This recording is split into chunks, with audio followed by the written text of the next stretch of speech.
që pritet që të ketë edhe një lloj ndikimi të paktën nga Trump e solli pak në vëmendje Papa Leonin, e futi në tryezën e mundësive për të qenë një kartë në këtë zgjidhjen e konfliktit midis Ukrainës dhe Rusisë. Mund të ketë aq impakt sa që të sjellë një ndryshim në marrëdhënien midis këtyre dy vendeve? Në raport me idenë e dimensionit të botës klerikale, do kemi parasysh që Ukraina dhe Rusia drejtohen nga një kishë tjetër, që është kisha e lindjes, është kisha ortodokse ruse dhe kisha ortodokse ukrainase.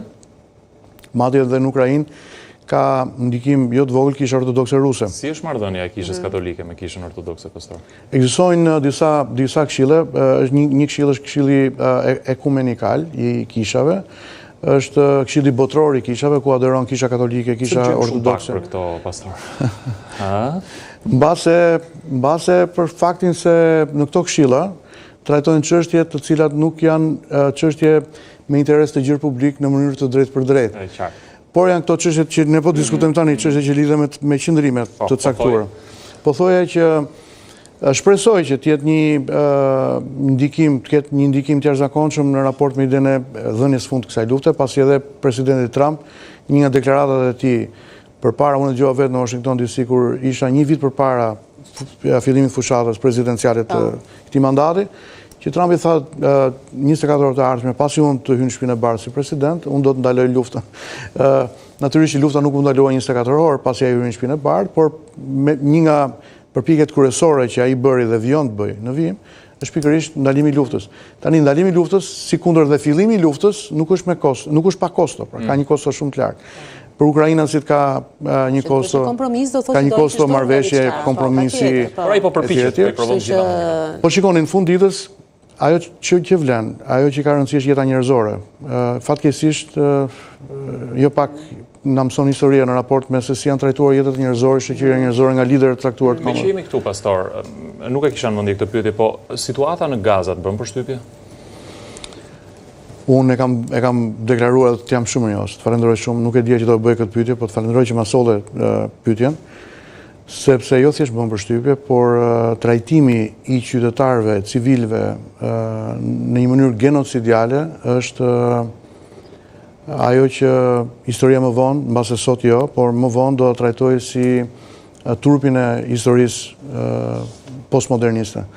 Pra është dhimbje shumë e madhe, të shikosh se si kemi të bëjmë me tri, fëmijë, nëna, burra, gjyshër, të moshuar, të cilët nuk u lejohet t'i shkojë as ndihma. Pra karvanët e ndihmave janë ndërprerë. Dhe ndihmat po flas ndihma mjekësore, ndihma ushqimore. Si një ditë më parë që thoshte nëse nuk ndërhyet në njerë në 48 orët në vijim, mund të rrezikojnë jetën deri në 14.000 fëmijë në Gaza. Shikoni, unë po e bëj këtë deklarat, të cilën ma ka ngërkuar për hir të vërtetës në forumet e mediave sociale dhe personat cilët vinë nga komuniteti musliman. Dhe drejtues që kanë organizuar një farë mënyrë protesta pro ndërprerjes luftës, edhe këtë kanë bërë edhe në qytetin e Tiranë, në kryeqytetin e Shqipërisë në Tiranë. Pavarësisht faktit që unë jam pastor, edhe natyrisht Izraeli për çdo të krishterë dhe për çdo pastor, sikundër edhe për muslimanët është një nga vendet e shenjta. Jeruzalemi është një nga 3 vendet kryesore të shenjta për muslimanët, por për shkak se komuniteti protestant dhe pastorët e kanë by default e kanë mbështetur Izraelin, edhe për shkak politikave të Shtetit Bashkuar të Amerikës, mua më duhet të them hapur fare sot që gjithçka që prek jetët njerëzore të civilëve, gjithçka që lëndon, hap plag, ndërpret mungesën ndërpret ndihmën humanitare, ndihmën mjekësore, është genocid. Pra vrasja e njerëzve pa faj, vrasja e civilëve, pavarësisht kornizimeve, pavarësisht përkufizimeve që bëhen në raport me idenë e luftës, se si shpallet një popull apo si nuk shpallet një popull. Unë lutem një orë më parë ajo histori të përfundoj, edhe njerëzit kthehen në shtëpitë e tyre, pavarësisht historive të çfarë neve dëgjojmë, për pastrimin e rripit Gazës.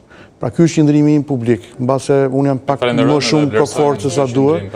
Një qëndrim publik i cili duhet të jetë pro jetës e pro familjes. Më vjen tmerrsisht turp kur shikojmë se si në vitin 2025 jemi kaq shumë të pafuqishëm edhe nëpërmjet komunikimit publik për të thënë jo asaj që ne na vret. Shumë e vërtetë.